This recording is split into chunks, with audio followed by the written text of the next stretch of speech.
Standardized tests are all about the numbers, the number of sections on the test, the number of questions per section, the number of minutes you have per section.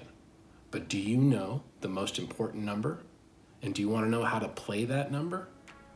That's what today's topic is all about. It's the fifth of my 10 keys to SAT and ACT success.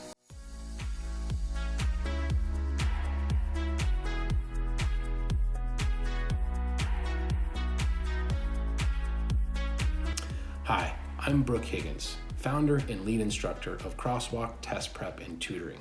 And today I'm presenting the fifth of my 10 keys to SAT and ACT success. Today's key is play your numbers. That's right, play your numbers. Now, let's understand that playing your numbers, it's not a lottery game. It's not a bingo game. We're not leaving anything to chance.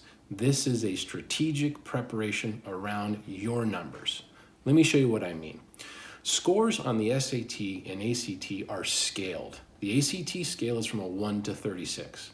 The SAT scale is from a 400 to a 1600.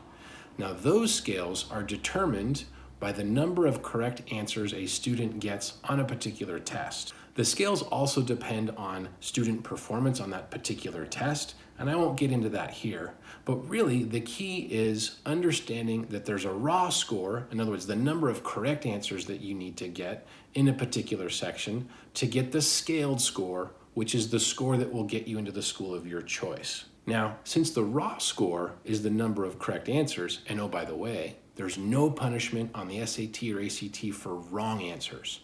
So keep in mind, don't leave any question blank. You're going to answer every single question. Even if you have to guess, totally fine. No punishment like it used to be in the olden days.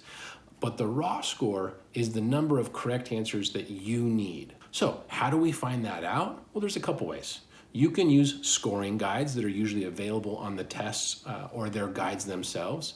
You can use conversion tables, which are available, or you can even use the back of the envelope ballpark math. Now this is ballpark. It'll give you a sense of where you need to be, but it might not be the exact number because again, it all depends on the scaling and student performance of that test day. But the ballpark math, the estimated number works like this. Let's say you find out your goal score. And if you don't know how to find goal score, watch video number 4, my 4th keys of beginning with the end in mind. Let's assume you have a goal score. The goal score, you can calculate roughly the number of correct answers by doing the following.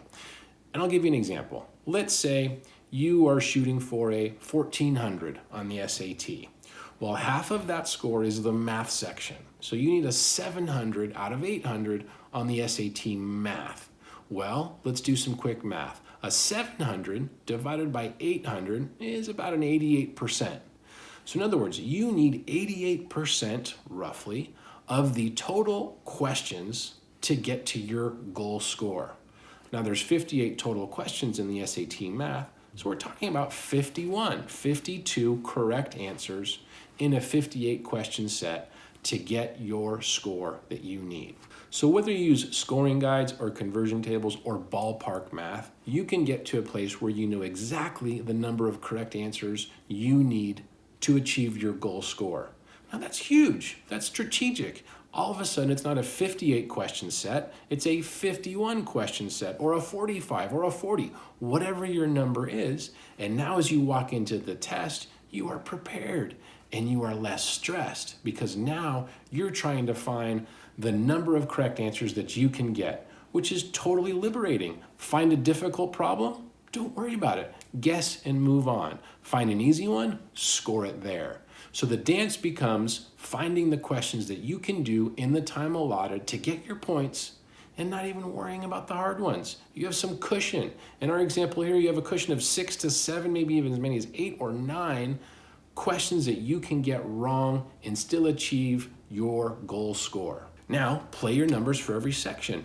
Do this calculation or use conversion tables for every section so that you know exactly how many reading or writing or math or ACT science, exactly how many questions you need to target in that section to get to your goal score. There's no chance here. There's no luck. It's all strategy. It's about playing the numbers. Key number 5, play your numbers. Stay tuned for key number 6 in the next video. Otherwise, subscribe, like, or comment below. Thanks for tuning in.